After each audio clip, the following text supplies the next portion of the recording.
Hello everyone and welcome to the channel Lucky Studies online classes. Lucky online classes में आप सभी का स्वागत है और मैं हूं आपकी बायोलॉजी टीचर हर्षलता।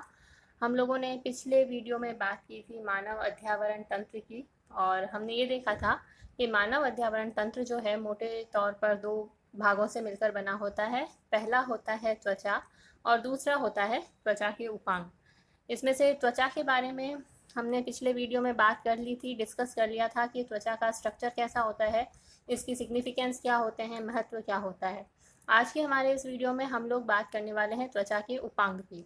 त्वचा के उपांगों में मुख्य रूप से केश यानी कि बाल, त्वचा ग्रंथियां और नाखून आते हैं। लेकिन नाखून के स्ट्रक्चर का आपके सिलेबस में नहीं दे रखा है, इसलिए हम यहाँ पर डिस्कस करेंगे केश और त्वचा की ग्रंथियों के बारे में। आज का ये वीडियो पूरी तरह से फोकस रहेगा केश यानी कि बालों के स्ट्रक्चर के बारे में। स्तनपायी जीव जो होते हैं उनका प्रमुख कैरेक्टरिस्टिक फीचर होता है उनके शरीर पर बालों की उपस्थिति होना और साथ में मैमरी ग्लैंड्स का होना।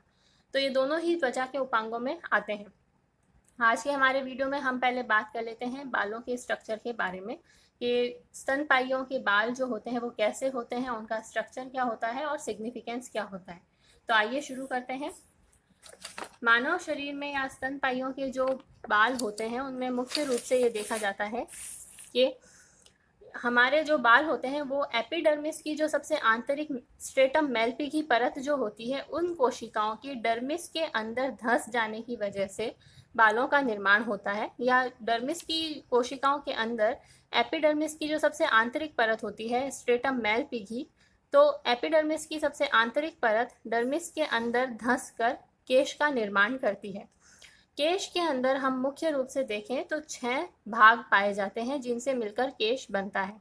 सबसे पहला होता है रोमकूप या हेयर फॉलिकल। हेयर फॉलिकल किसे कहते हैं?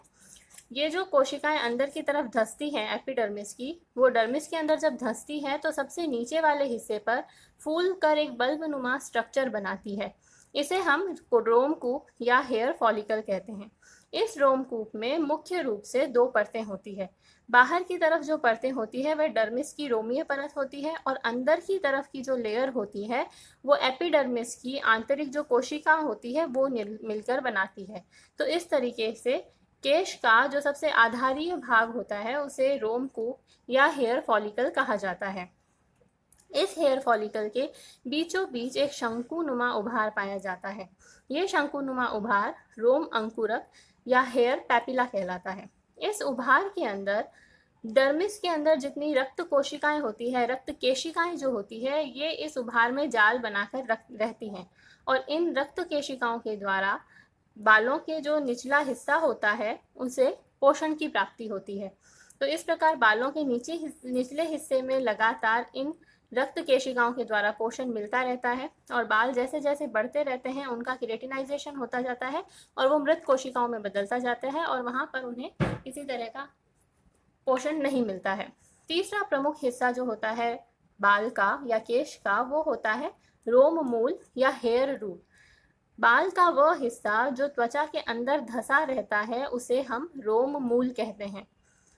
उसके बाद में रोम मूल के अंदर ही रोम से जुड़ा हुआ एरेक्टर पाइलोरम पेशी पाई जाती है। ये एरेक्टर पाइलोरम पेशी जो होती हैं ये अरेखित पेशियां होती हैं जो कि रोम मूल से जुड़ी रहती हैं। इन पेशियों में संकुचन होने पर बाहर की तरफ जो केश होते हैं वो एकदम सीधे खड़े हो जाते हैं। तो ये जो पेशियां होती हैं इनके चारों तरफ तंत्रिका कोशिकाओं का जाल फैला रहता है। तो जब सर्दी लगती है हमें या फिर कोई आपातकालीन स्थिति आती है, जब हम कहते हैं कि हमारे तो रोम खड़े हो गए, जो बाल थे वो सीधे खड़े हो जाते हैं, तो आपात स्थिति में या सर्दी की स्थिति में ये जो तंत्रिका कोशिकाएं होती है ये संवेदना ग्रहण करती है और इस एरेक्टर पाइलोरम पेशी को संकुचित करने का काम करती है। जब ये एरेक्टर पाइलोरम पेशी संकुचित होती है तो हमारे जो रोम होते हैं वो खड़े हो जाते हैं, केश सीधे खड़े हो जाते हैं। तो इस तरीके से ये पेशी बालों के मूवमेंट को रेगुलेट करती है। इसके अलावा जो एक और हिस्सा मुख्य पाया जाता है बालों में वो होता है बालों के आधार के जब पास में सिबेशियस ग्रंथि यानी कि तेल ग्रंथि पाई जाती है। ये तेल ग्रंथि लगातार तेल का स्रावन करती है जिससे ये बाल जो हैं वो चिकने बने रहते हैं। इसके अलावा बाल का वह हिस्सा जो त्वचा से बाहर की ओर उपस्थित होता है वह रोम कांड या फिर हेयर शाफ्ट कहलाता है। ये रोम कांड जो होता है इसके मुख्य रूप से 3 भाग होते हैं। अगर इस रोम कांड को हम टीएस काटें, ट्रांसफर सेक्शन में देखें, मतलब अनुप्रस्थ काट में देखें, तो इसके 3 हिस्से दिखाई देते हैं। पहला जो सबसे बाहर की तरफ होता है वो होता है क्यूटिकल, दूसरा जो बीच में होता है वो होता है कॉर्टेक्स, और सबसे अंदर जो कि हेयर बाल का प्रमुख अक्ष बनाता है वो होता है मेड्यूला। जो क्यूटिकल परत होती है वह एक कोशिकीय परत होती है और इस परत की कोशिकाएं बहुत ही पतली होती है। जो कॉर्टेक्स रीजन की कोशिकाएं होती है वह एक कोशिका से ज़्यादा कोशिका की मोटी परत होती है और इस कॉर्टेक्स रीजन की कोशिकाओं में वर्णक पाया जाता है और इस वर्णक की उपस्थिति की वजह से ही बालों में रंग उपस्थित होता है। या तो बाल काले रंग के होते हैं या भूरे रंग के होते हैं। जब इन कॉर्टेक्स की कोशिकाओं में वर्णक अनुपस्थित हो जाता है या वर्णक बनना बंद हो जाता है तो उस अवस्था में बालों का रंग सफ़ेद होने लगता है। और जो बाल का सबसे अंदर वाला हिस्सा होता है वो मेड्यूला कहलाता है। इस स्तर की कोशिकाएं बहुकोणीय होती हैं, यानी कि बहुत सारे अलग अलग कोण वाला स्ट्रक्चर रहता है इन कोशिकाओं का। तो इस तरीके से ये हुई बालों की बात। तो आज हमने देखा कि हमारे जो केश होते हैं उनका क्या स्ट्रक्चर होता है। एक बार फिर से जल्दी से रिवाइज कर लेते हैं। तो केश जो है या बालों की उपस्थिति जो है मैमल्स का एक कैरेक्टरिस्टिक फीचर है।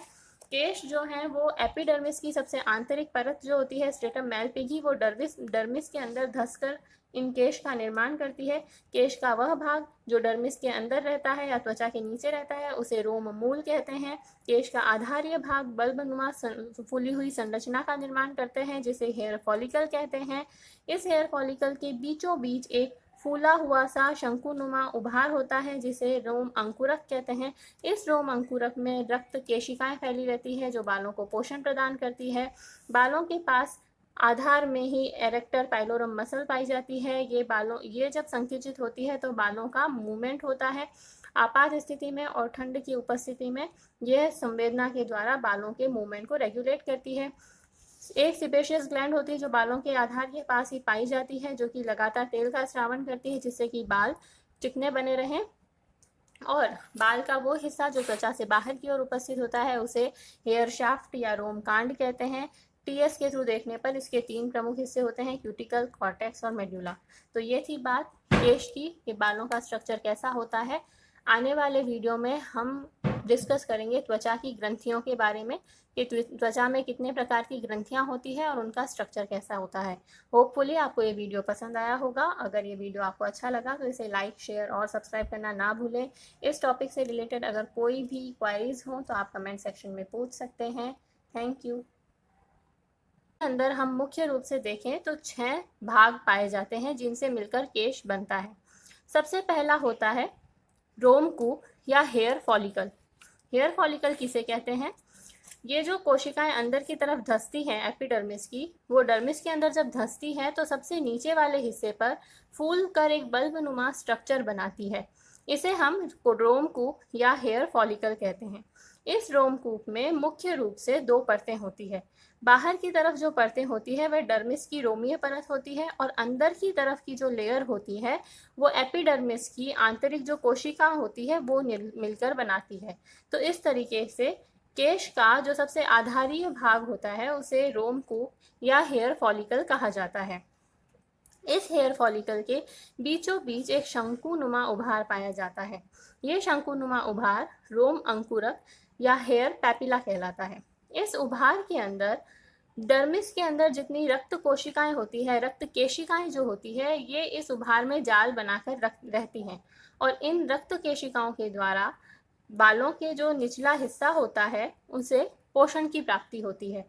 तो इस प्रकार बालों के निचले हिस्से में लगातार इन रक्त केशिकाओं के द्वारा पोषण मिलता रहता है और बाल जैसे जैसे बढ़ते रहते हैं उनका केरेटिनाइजेशन होता जाता है और वो मृत कोशिकाओं में बदलता जाता है और वहाँ पर उन्हें किसी तरह का पोषण नहीं मिलता है। तीसरा प्रमुख हिस्सा जो होता है बाल का या केश का वो होता है रोम मूल या हेयर रूट। बाल का वह हिस्सा जो त्वचा के अंदर धंसा रहता है उसे हम रोम मूल कहते हैं। उसके बाद में रोम मूल के अंदर ही रोम से जुड़ा हुआ एरेक्टर पाइलोरम पेशी पाई जाती है। ये एरेक्टर पाइलोरम पेशी जो होती हैं ये अरेखित पेशियां होती हैं जो कि रोम मूल से जुड़ी रहती हैं। इन पेशियों में संकुचन होने पर बाहर की तरफ जो केश होते हैं वो एकदम सीधे खड़े हो जाते हैं। तो ये जो पेशियां होती हैं इनके चारों तरफ तंत्रिका कोशिकाओं का जाल फैला रहता है। तो जब सर्दी लगती है हमें या फिर कोई आपातकालीन स्थिति आती है, जब हम कहते हैं कि हमारे तो रोम खड़े हो गए, जो बाल थे वो सीधे खड़े हो जाते हैं, तो आपात स्थिति में या सर्दी की स्थिति में ये जो तंत्रिकाएं कोशिकाएं होती है ये संवेदना ग्रहण करती है और इस एरेक्टर पाइलोरम पेशी को संकुचित करने का काम करती है। जब ये एरेक्टर पाइलोरम पेशी संकुचित होती है तो हमारे जो रोम होते हैं वो खड़े हो जाते हैं, केश सीधे खड़े हो जाते हैं। तो इस तरीके से ये पेशी बालों के मूवमेंट को रेगुलेट करती है। इसके अलावा जो एक और हिस्सा मुख्य पाया जाता है बालों में, वो होता है बालों के